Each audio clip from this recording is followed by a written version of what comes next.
We're going to try to do a project where we interview people in context with your French Canadian heritage as you experience it and how it played out in your own life. So that's sort of the mindset that we're trying to get. And then imagine the video being viewed by someone who's never heard of you a generation ahead of you, who is interested in their own heritage. So they won't have a clue who you were, except what you're going to say. So you can say anything you want. And they won't know the difference. And they won't know the difference. But if we can do that, and if we can do it in conversational style, we'll just start collecting these and making them available on a YouTube channel. Now, when I leave here today, we'll give you the, YouTube, of course. We have a channel where we have some of the things that have been done so far. But you're the first interview like this that we're going to do. So it's a real pleasure to be doing it, but because it's the first time, it's going to be, it's going to be imperfect. Probably the second time will be imperfect, and the third, and the 28th, but at least that's sort of the ground under which we are standing. Now, probably at the end, I'm going to just ask you if you could pick a single word to sum up your French Canadian heritage, so you can sort of be thinking about that a little bit. You probably have been since you've started thinking about just doing this. And what a part that would be interesting for me as we go along, if you're interested to talk about it, you'll only talk about what you want to talk about. But one thing that I think would be interesting, particularly interesting from your perspective, would be the whole business of becoming a nun.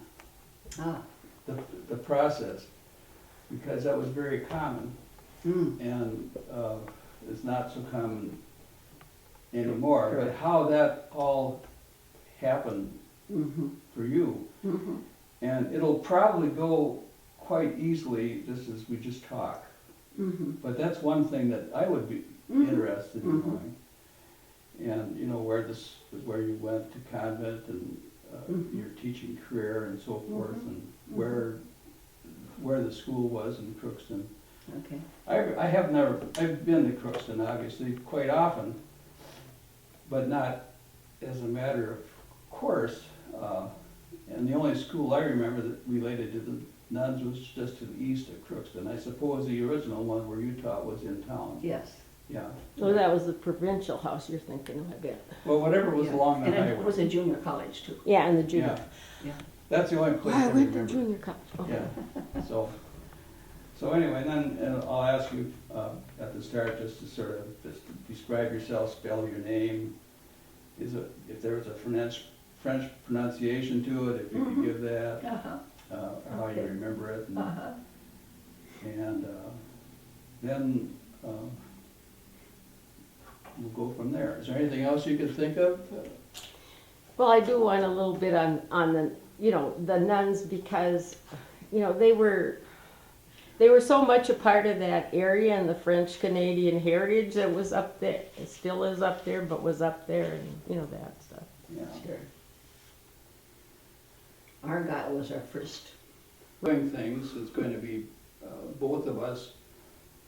My name is Dick Bernard. Both of us will be participating in this conversation, whereas we first planned it to have a conversation with Doreen. So that's basically what we'll do, and we'll just try to deal with our heritage as best we recall it. First thing I'm going to ask, and I'll do it myself first, is I have a little map so we can get ourselves oriented geographically. I'm half French Canadian. My dad was 100% French Canadian, and he grew up in Grafton, North Dakota, which is in the northeast corner of North Dakota. And there was a heavy French Canadian presence in the Grafton area, going way back to 1878, which is when the first settlers came, basically from Minneapolis area up to the Red River Valley. And Doreen, how about for yourself? I am French Canadian. My father and mother both have French Canadian backgrounds, obviously. And I think my father bought some land. I think it belonged to his grandfather in near Oakley, about southeast of Oakley, Minnesota. Yes, the farm was located there. And Oakley is about maybe 30 miles southeast of Thief River Falls, and maybe about 50 miles east of Crookston, Minnesota, if that situates the farm. So probably, just geographically speaking, where I grew up was probably 80 miles or so from where you are. I remember my father telling of my grandfather driving over to Thief River Falls to visit people. And it was within range, and my grandfather was born in 1907, or my dad was born in 1907. And my grandfather had come from Quebec, and my grandmother, her people had come from Quebec to Minneapolis and then up to Oakwood. Okay. And with you? My father was born in 1891, my mother 1904. Dad had 12 siblings. Mom had 4 siblings, five siblings. And they both grew up on farms. In fact, my mother and dad lived probably a mile from each other.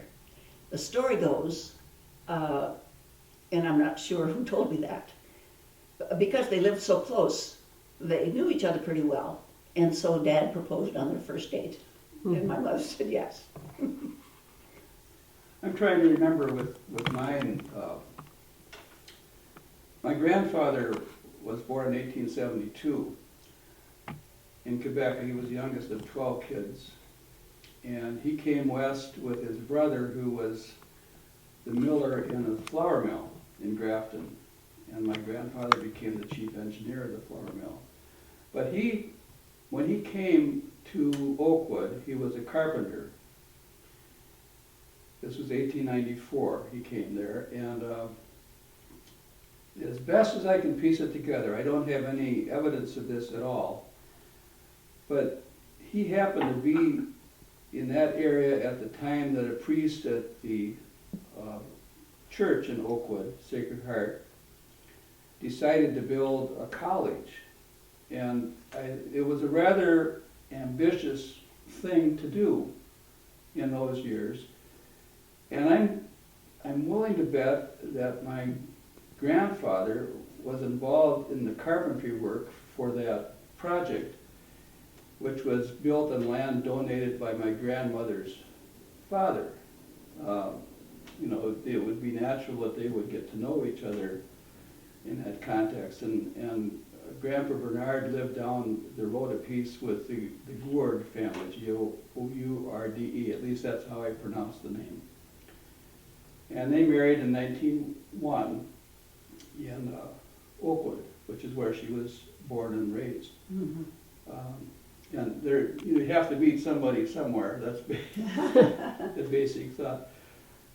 This is my grandmother and grandfather, and my dad is the young one, and later on there was a third child born, my Uncle Frank, who later in life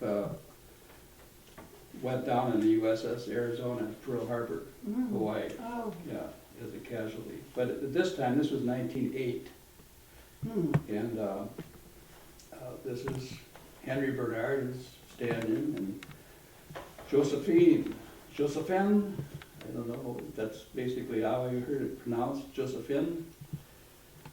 And her daughter, Josephine, the oldest, who became deaf about 3 years old from some illness, they think. And they found out she was deaf because they lived along a railroad track, and she could she'd always run to the window to listen to the train as it came by, and then all of a sudden the train came by and she couldn't hear it. Oh. She didn't go anyplace, so Mhm. she completely lost her hearing, Mhm. and she spent the whole rest of her life deaf, Mhm. and lived in a deaf community in Los Angeles, Mhm. California. I could communicate with her. Mhm. She must have read, and she had been old enough so she had learned to speak. She went to the deaf school in Devils Lake, North Dakota. That was where she got her education, and moved to Los Angeles in the 1930s. Okay. So, anyway, you know, we all start somewhere. Your father was a farmer? Yes, my Yeah. father was a farmer. This is a picture, this is their wedding picture. My dad married Rebecca Virginia Lambert. No. How do you We say spell it? Lambert. Lambert. It's Lambert. In French, it's Lambert. And, yes, my father was a farmer, and his dad was a farmer. And in order to buy that farm, my father would work in the woods, as he said. And Oakwood was one of the places that he worked in the wintertime. And near Bemidji was another place where he worked. And drove, I don't know how many teams of horses together to pull the huge logs on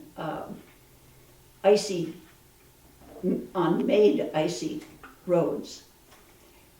So he would do that in the wintertime, and then help his dad on the farm in the summertime until he could afford his own farm. It was interesting to observe that the farmers who lived south of Oakley were primarily French Canadian, and the people north of Oakley were primarily Scandinavian, primarily Norwegian, as a matter of fact. I wrote down French names of the people that I have come to know in the Oakley area over the years. There was Rabidou, Boucher, Baudouin, Lacourcière, Dufaux, Bergeron, Côté, Bernier, Lambert, Dupont, Perrault, Toulouse, Lefebvre, Bruno, Carrière, Archambault, Paquin, did I say that already?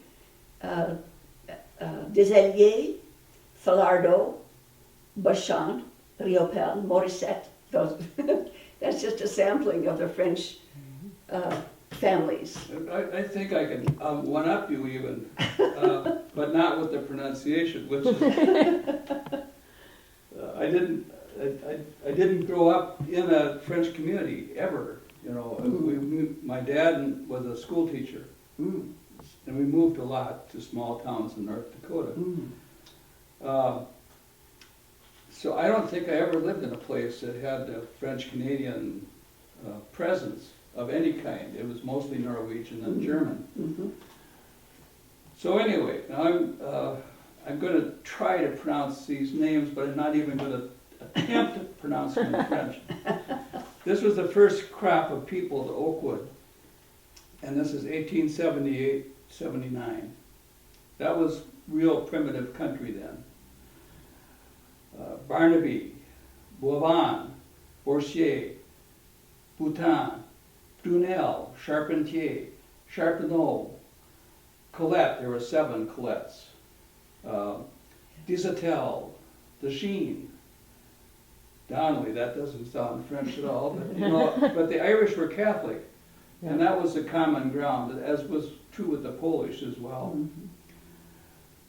French was obvious. Gerard, Goulet, Huard, Leberge, Levant, La Chapelle, La Roche, Lessard, McLernon, that's another Irish stuck in there. Parent, Patenaude, Pallant, Poole, Savard, Sullivan, another Irish. Supernat, Savard, Trudeau, Vary. And as you can tell, this is the first column, and there's 2.5 more columns that are longer than this this one. So if you talked about a pure French community, Mhm. Oakwood was that. Mhm. And of course, everybody spoke French. Mhm. And I remember a delightful story. I used to do a newsletter called Chez Nous. Ah. And Mrs. Gourd, or she grew up as Gourd, and she married a Bajewski, so she's a Polish Mhm. mixed marriage. Talked about the advice that she got from her mother when she was young. And that was a very simple advice. Never trust an Indian or a Norwegian. They were, you know, but it's how things were. They just, they and in your community as in Oakley, it would be the same kind of tension. The Norwegians would speak Norwegian, likely, and the French would speak French, and the Norwegians were Lutheran, and the Catholics were French, and so it went. I had a picture. I don't know if it's easily. I'll show it to the camera first. That's a photographer gave me it from an old Photoshop of a pioneer house. Can you Yeah, I got it. come in on it? It's just an amazing scene of what life was like. And if you look at it right here, Oh, yes. how primitive this was. Uh-huh. And this was probably along the Park River, which was, went right by them. Mhm. And I don't know whose farm it is, but more than likely it was some French-Canadian farmer that was living there. Mhm. And that little script piece that I had sent to you yesterday, which is a delightful quote about how it was in the really old days. I'm going to read it to you. This is the same woman that talked about the Indians and Norwegians. Ah. These were times when help would be needed by a neighbor, and a white dish towel would be hung in the corner of the house, and either a neighbor came quickly, or maybe a passers-by, but those were few and far between at the time. In our generation, we can understand how this would have made sense sometimes. Mhm. In our kids' generation, they can't understand this at all. And our grandkids, you may as well be talking about ancient history. Right. For them it is. And you can imagine this person who puts a white dish towel on the side of the house, and you're never sure if even somebody will come by, Mhm. much less whether you'll get help for whatever Right. might have happened that would cause that. No phones in those days, no. Yeah, no phones, no Yes. telephones, no television. Yes, yes. It was a different kind of a Mhm. world. So let's go back to your story for a moment now, and I'll chime in after a bit for my own. So you grew up on a farm, and you Yes. were in what rank order in your family? I was third of a family of four, Okay, and three brothers, okay, yes. okay. And we all went to public school. My oldest brother got to learn French very fluently from my parents. And when he started school in this little country school, he got along very well with the teacher because she was French Canadian as well, and a neighbor. And but not knowing English well was a handicap for my oldest brother. And my mother and dad came to realize that, and Mom said, she told me this later, never again would I send my kids to school without their knowing English well. And so they would speak to us in French or English and not require a French response from us. We responded always in English, but we came to understand the French language quite well ourselves. I need to interject. My dad was a teacher, and he had a master's degree, and he was a very intelligent man.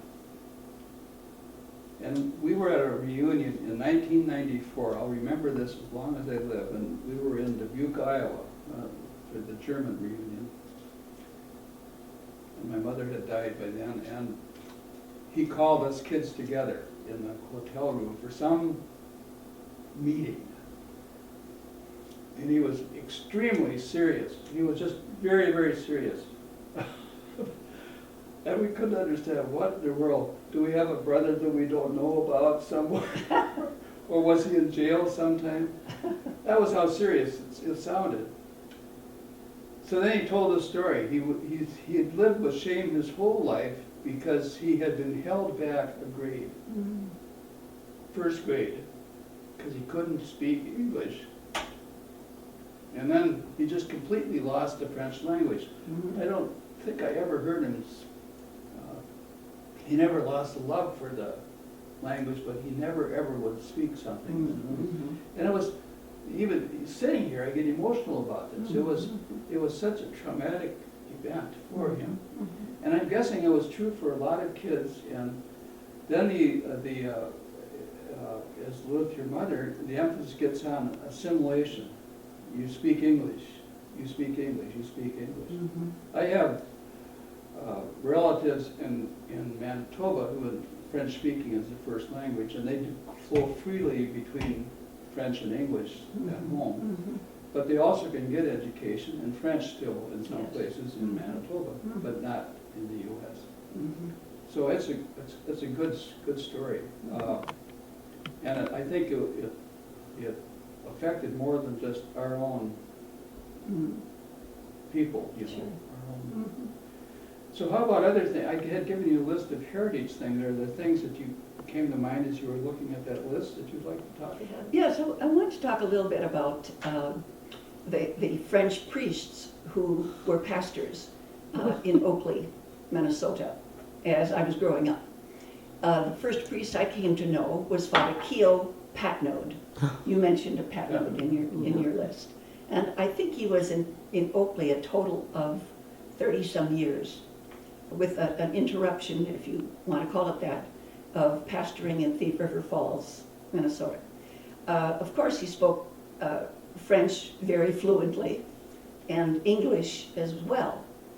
And I don't know that I remember this, but I think I was told it, that he had very long sermons, partly because he gave a sermon in both languages, French and English. A little story shared by a young priest who came to know Father Patnode and his long homilies. But he said, "Now, Father Patnode, how do you know when to stop? When your homily, they were called sermons in those days, how your sermon came to an end." And he said, "Well, I put a piece of hard candy in my pocket, and as I start to speak, I put the hard candy in my mouth, and when it melts, then I know that I'm done." Oh my God. But he said, "One time I made a mistake, and I put a button in my pocket." So, in other words, you could never tell. But Father Patnode had a great sense of humor, of course. It's an illustration of that. And he was very gregarious and very ecumenical in his day. One of his favorite buddies was Ole Savdi, who had a grocery store in Oakley. That sounds Norwegian. Yes. And so Father would pick up groceries there, and they'd have a good time during that experience, that shopping experience. And Father had a raucous laugh. And one time when he was in Subby's store, he laughed hilariously. And a little child in its mother's arms says, "Mommy, where's the dog?" But he had a very kind heart and very compassionate. And he would be the driver of people to the hospital in Crookston. That was the closest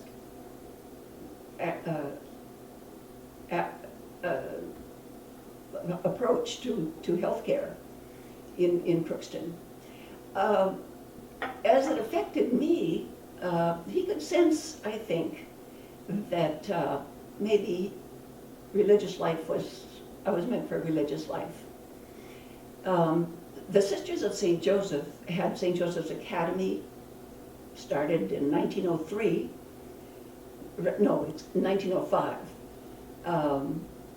And it quickly became a boarding school, and we had large classes, both in the grade school and the high school. But after the school year was over, the sisters offered retreats to the gals who weren't able to go to the academy or to Mount St. Benedict in Crookston. And we'd have priests who were from different religious communities, Redemptorist, for example. And at the end of my junior year, Father Patno had announced that he was going to the priest's retreat in Crookston, which happened to coincide with the girls' retreat at the academy. And he announced from the pulpit that if there were young women who were interested in going to the girls' retreat, that they could ride with him. And he wasn't addressing me. I didn't think he was addressing me at the time. However, in a day or two following, he came to the farm and started visiting with my mother, and he said, "Rebecca, is Doreen going to go to that retreat?" And my mother, wise woman that she was, said, "I don't know, you'll have to ask her." So I didn't have an answer for him. I hadn't considered it. But by the time he left, I was going to the retreat. And it was at that point that I really felt I was being called to be a sister. And so I considered that, I pondered that during my senior year, after which I went to another retreat and felt really confirmed in that direction. And so I entered the community in September of that year. And where was the community? That was in Crookston. In Crookston. The formation place was there. And so I was a postulant for, I think it was a year in those days, or probably 9 months, I believe. And in March, we received the habit. And we were novices for 1 year, I believe. We made first vows, and then temporary vows could be 3 years or as long as needed.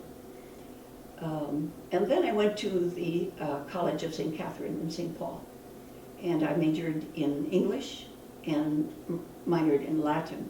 And having known something of the French language, I saw a lot of similarities. Of course, the French language was a derivative from the Latin language, I believe. Yeah.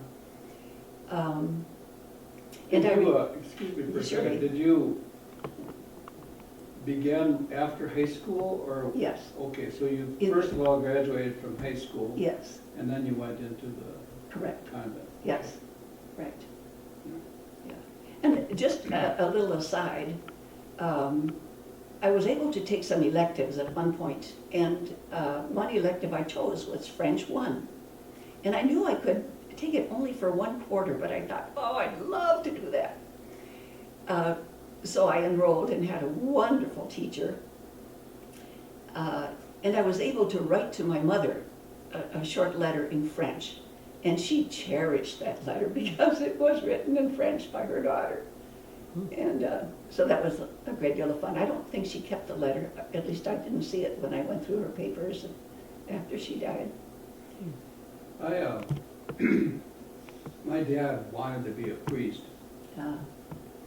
He was in Grafton. There were 3 boys that palled around together. They called themselves the Great Triumvirate for some reason. You know how kids come up with names. Yes. And they were the altar boys. That was their profession. He wanted to become a priest in the worst way, but he could not get Latin.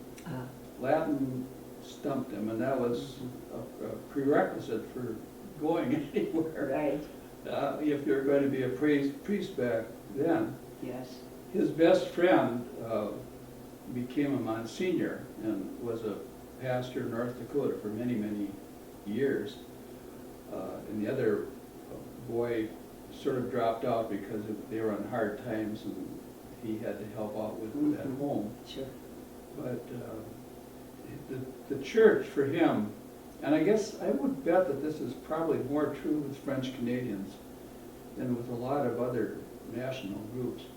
The church was an extremely important entity in his life, his whole Sure. life. And we didn't have, he had 5 children. My Aunt Josie, the one who was deaf, married, but her husband died after 2 years in Goiter. And the other brother died in Arizona, Pearl Harbor. So we're the only kids that come from out of that particular family. There aren't a lot of grandkids of that family. But the church was very a central entity. Indeed. So I'm still active Catholic. Being an active Catholic doesn't mean you all think alike, as we all know. Right.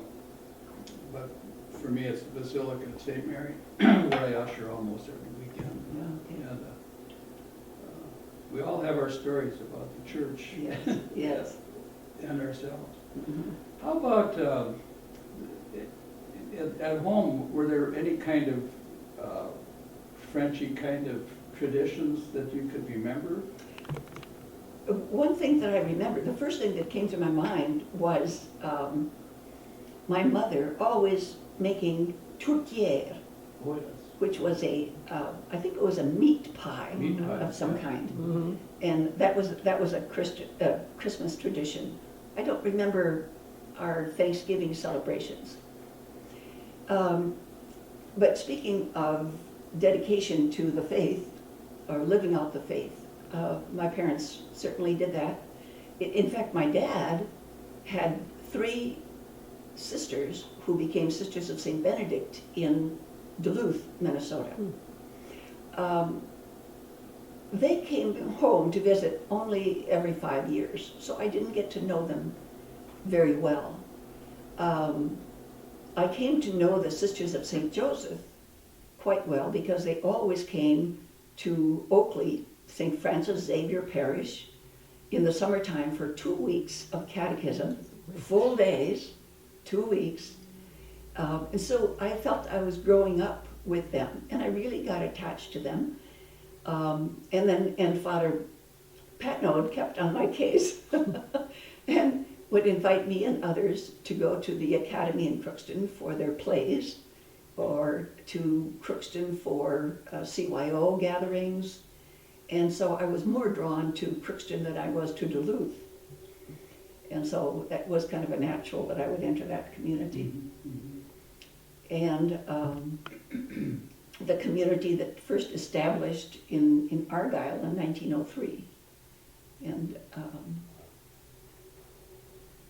so the academy came home to me. And one of the sisters and one of the boarders kept writing to me during my senior year, and that was by design, sure. So that I wouldn't forget that I had expressed interest in that community. I got to be good friends with 5 elderly nuns at Carondelet, at the nursing home for the St. Joseph's. Ah, yes. I forget what it's called, but they all lived there, and they were all college professors, every one of them. And one of them, Ellen Murphy, was a wonderful poet. Her mother was a French Canadian. Okay.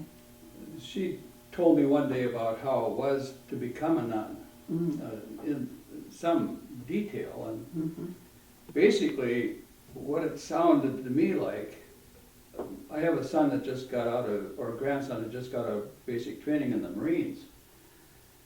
And the biggest deal with Marine basic training, or any military basic training, is you have to rebuild the person from the ground up, and you cut off all contacts with the outside world.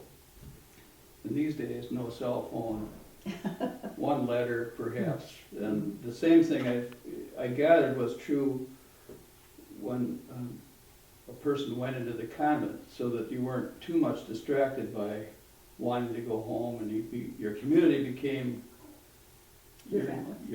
your sister, family. Yeah. And, but she told me the basic, you couldn't read newspapers, things, anything that would take you out of the world that you were entering was until you were able to handle it. And then I graduated from high school in 1958. Well, that is the year that Pius XII died, and the year that John the 23rd became Pope. And for anybody who's Catholic, that's a sort of a important time in the history of the church, where we went from what I would call the old church to the contemporary church. It sort of wiggles back and forth.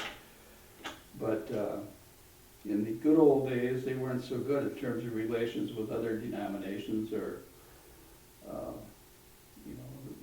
the Latin was, you always had the missal with the two languages, English or French, and Latin. But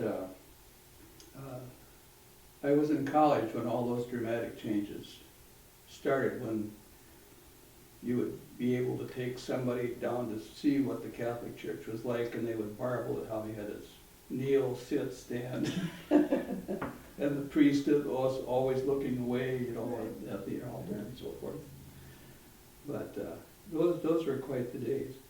In terms of my own family, because we lived in many different places that were not French, I don't think we had any traditions at all that directly related back to French.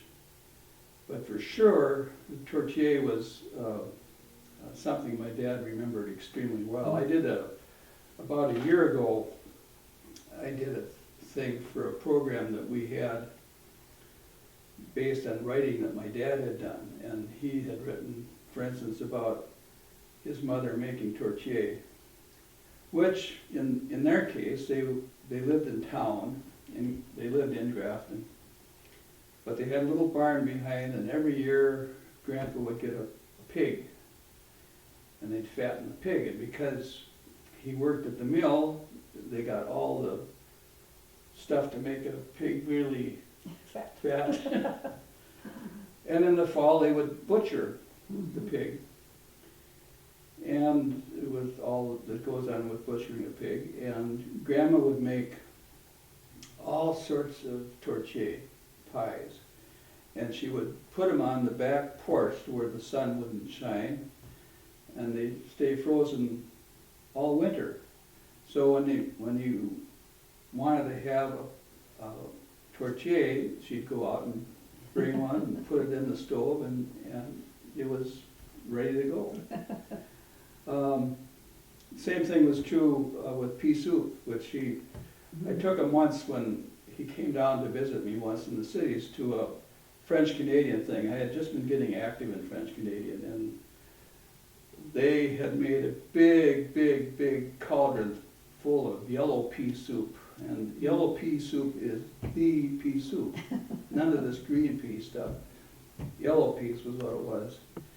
And I would have thought my dad had died and gone to heaven when he ate that soup. So that was part of his tradition as well, And he was a town kid. He wasn't from the farm. So anyway, as I look through these, otherwise, basically the kinds of things that are elements of heritage, all of us sort of share them, but for sure the church was a big deal. for us.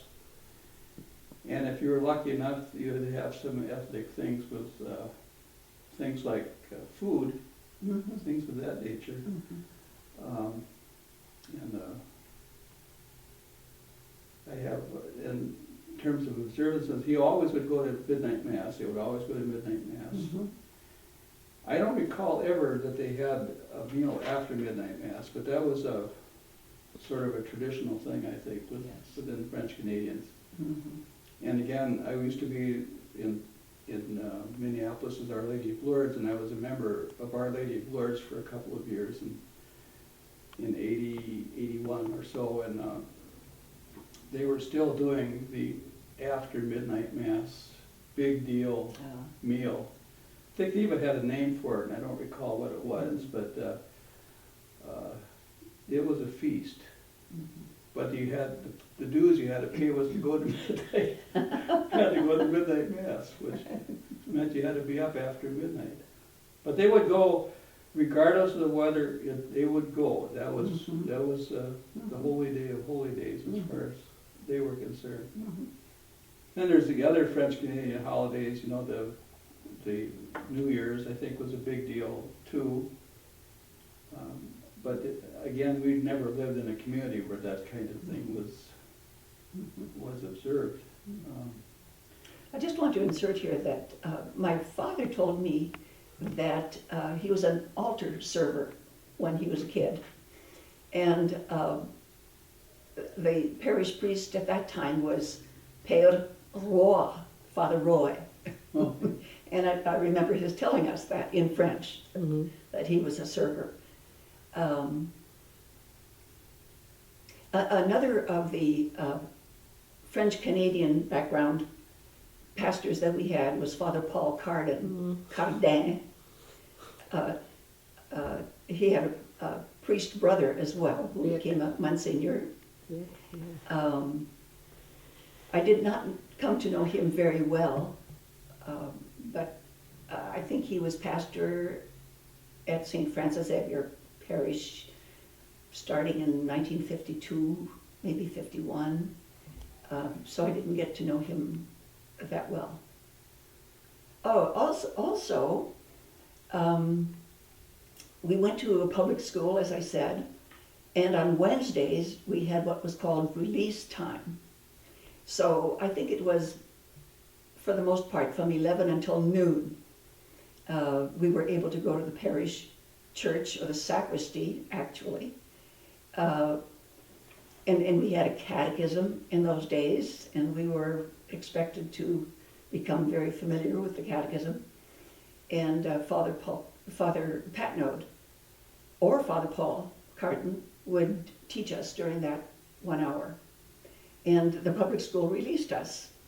And in fact, the public school was right across the street from the church.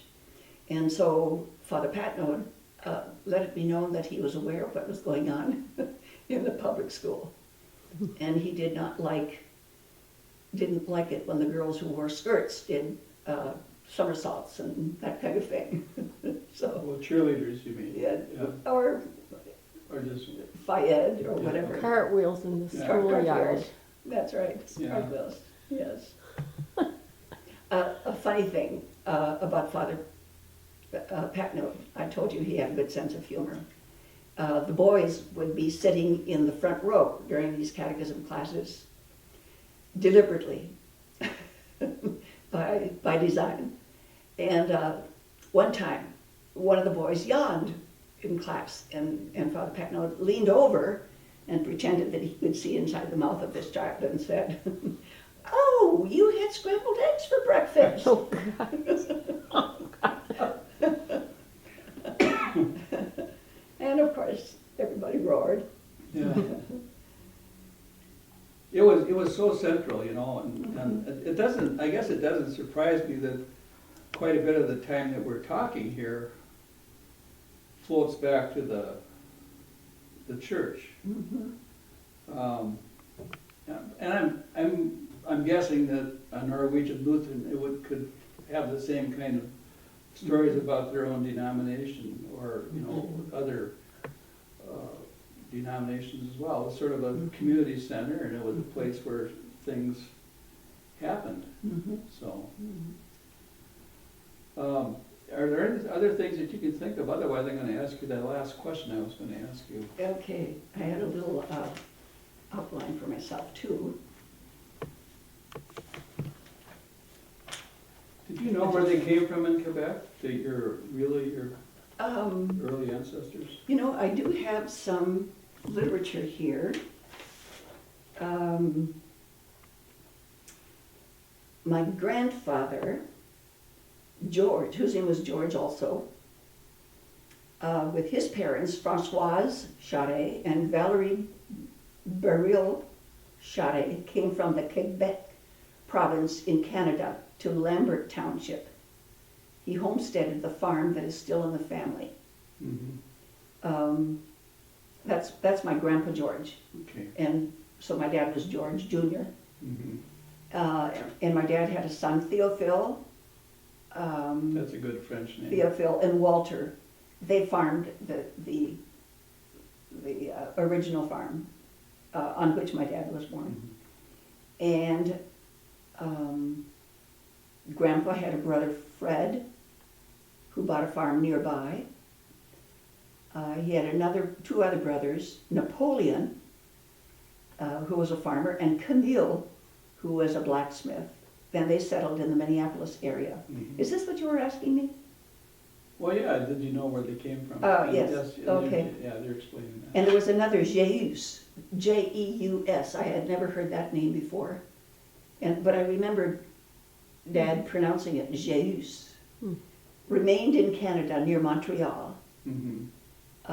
And then he had a sister, Exilia, married Raphael Hamel, and another sister, Zoe, who married Adolphus Rowe. And my grandpa George married Olivine Paquin, who was born in Saint Ursula, Saint Ursule, Canada, but had moved to Chippewa Falls, Wisconsin, then to Lambert, where her parents homesteaded. Mm-hmm.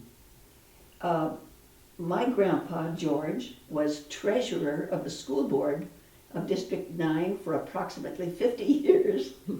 He also served as the town's treasurer for a number of years.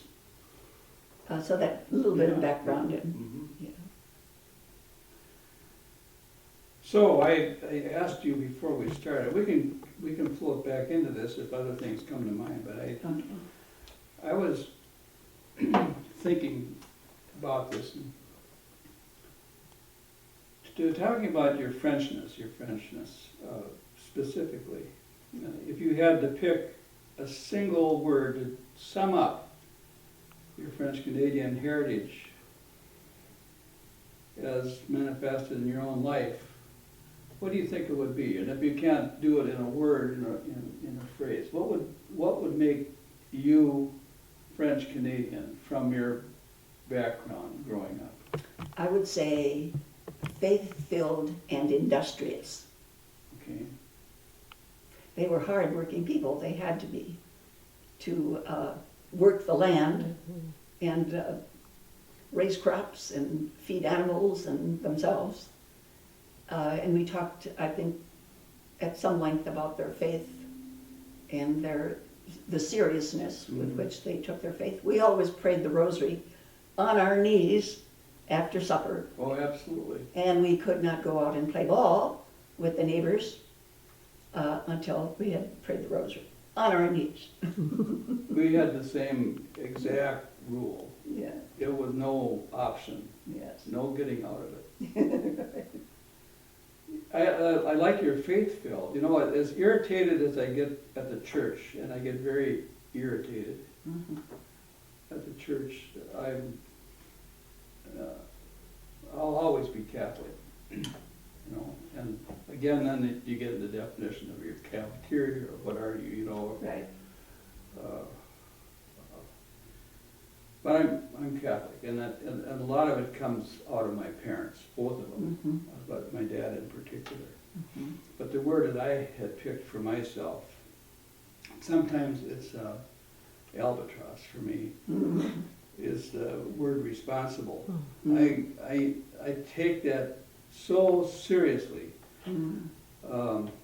So sometimes I don't, I can't let go of it, you know? It's,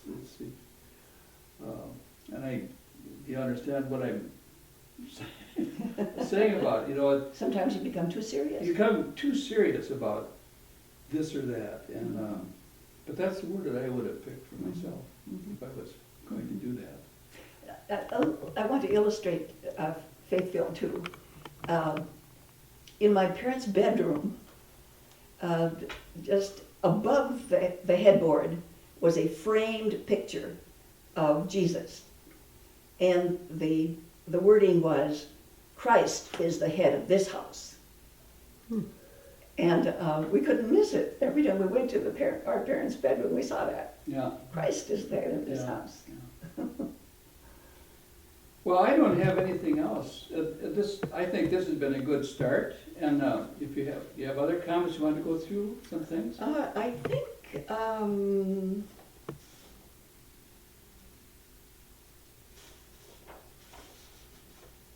I think that about covers. Okay. I didn't talk much about my adulthood as a sister. After I graduated from the College of St. Catherine, I became a teacher at St. Joseph's Academy, and I had students like Pat. The video lady here. Yeah, the video lady. Yeah. And then I went to St. Thomas University in St. Paul to get my master's in school administration and another master's in the teaching of religion, and became a principal at Grady High School in West St. Paul, which opened in 1964. I was there for 6 years. After that, I became involved in a leadership team for my community, the Sisters of St. Joseph. And since our mother house was in France, we needed to travel there for meetings occasionally. And that was such a gift for me also to learn something about my French roots. Mhm. And I could understand some of the, that's mine.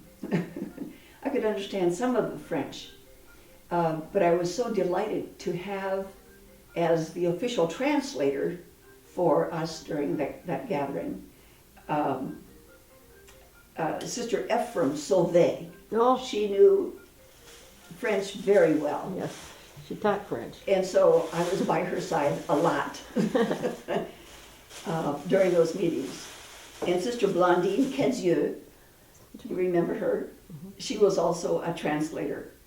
And so both of them were great additions in the work of updating our archives and in our transitioning from being a French congregation to being a new American congregation back in the 70s.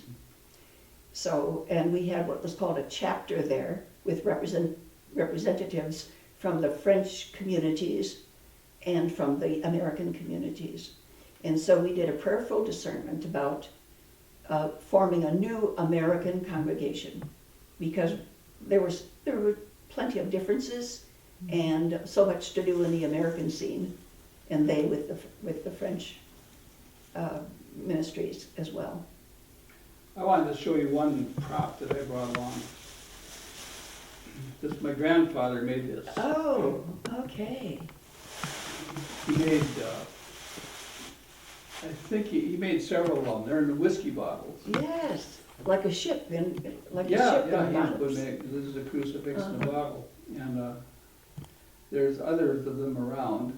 I had never seen one. And it's held together for all of these years, however long ago he made them. I'm sure he made use of the whiskey before.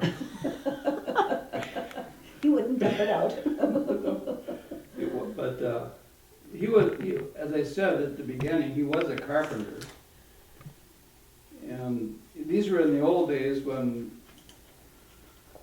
carpentry was with a hand saw and a miter box, and he did very detailed work, and you can tell that he had to build this outside the bottle first, and then Wow. do it piece by piece, you know, glue pieces Yes. together and so forth, and he did it right, that's for Mhm. sure. Yes. He was a real character. I remember Grandpa one time, he had lost his leg through diabetes, that's what finally killed him, he lost his second leg, but we were visiting in their little tiny house in Grafton. They had hard times in the Depression, really hard times. But, this is by the county building in Grafton, they were about a block down the street, and they had a little porch on their front stoop, you know. And he was sitting there with us kids, and he had a little can full of stones and a slingshot there, and he would reminded us that was what they were there for. And down the street comes a dog. You know, this trotting down the dog, minding down the street, minding its own business. And he says, "Watch that dog." And so we looked, you know, little kids are sort of, there's going to be some action here. This dog gets to the next lot over and makes a hard right and goes across the street. A hard left. A hard left. You know, it knew what Grandpa did with that slingshot and those stones. And at the back door, he had a little BB gun for whatever his varmint purposes. So he was it was interesting. Yes, yes. I want to call attention to Koya Knudsen. Oh, yeah. Yeah. She was a teacher at the Oakley High School when I was there, and she taught English. She was not my teacher of English, but she taught music as well, and she had some glee clubs and different groups for singing, and we performed, you know, and I enjoyed that a lot. Koya, come home. Goya, yes, she served 2 terms in the Minnesota House of Representatives from 51 to 55 before winning the election to the U.S. House of Representatives from Minnesota's 9th Congressional District as a Democrat. She served 2 terms there from 55 to 59. So she was the first woman elected to Congress, this was in the 50s now, Right. from Minnesota, and is remembered today for the notorious Koya Come Home Yeah. letter, supposedly written by her then estranged husband Andy, urging her to give up her seat and not seek re-election. Political rivals had put him up to it, and it was seen as instrumental in her ensuing defeat. The incident is often cited as an example of sexism in American politics. So Koya, she was born in North Dakota. I didn't know that. Yes, in Edmore, Okay. Edmore, North Dakota, in 1912, and she died in 1996 in Edina. So what was her maiden name? Her maiden name was Gestall, Just Gjesdahl. I think Edmore is west of Grand Forks, I think. Could be Yeah. Ramsey County, North Dakota. Mhm. She grew up on the farm and inherited her politics from her dad, who belonged to the socialist organization called the Nonpartisan League. Mhm. She went to Concordia, and she thought she had a career in opera, and she went to the Juilliard School for a year and realized that that was not her calling. And so she taught music and English, as I said, and sang at county fairs and worked with her husband to run a small local hotel. And I remember he was also a school bus driver, as I recall. And he had some problems with Yeah. alcohol. And so the marriage was on the rocks. They adopted a child, Terry, and I remember Terry when he was 8 years old. They adopted him at that point. And then she served first at Red Lake County Public Welfare Board in 1948. She chaired the county DFL committee, attended the Democratic presidential convention as a delegate, And finally, they asked her to run for the State House. So she did. And anyway, there's a book about her called Koya, Come Home. So I claim her as a Pioneer. former teacher. Pioneer.